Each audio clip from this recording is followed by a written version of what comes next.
খুব সহজে দশমিকের গুণ বের করুন। দেখেন দশমিকের গুণগুলো নিয়ম উপরে লেখা আছে। কিভাবে করেছি সেটা দেখাবো। এখানে হচ্ছে যে কয়টা সংখ্যা থাকবে দশমিকের পর সব সংখ্যাগুলো গুনবেন। গোনার পরে যেগুলো সংখ্যা থাকবে এক এক এক শূন্য বাদে সেগুলোকে গুণ করেছি। কিন্তু দশমিকের পরে সংখ্যা আছে এখানে একটা দুইটা তিনটা।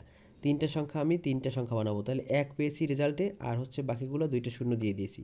দশমিকের পরে এখানে হচ্ছে তিন দুই পাঁচ আর এক ছয়, ছয়টা সংখ্যা আছে, গুণ করেছি সংখ্যাগুলোকে শূন্য বাদে, চার পেয়েছি আর পাঁচটা শূন্য বসিয়ে দিয়েছি। এখানে হচ্ছে পাঁচ পাঁচা 25 পেয়েছি।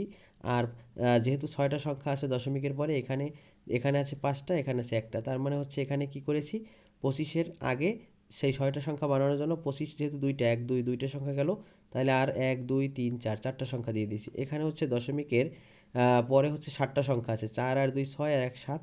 এখানে হচ্ছে আমরা এই যে তিনটা তিন গুণ করেছি আর শূন্যগুলো সব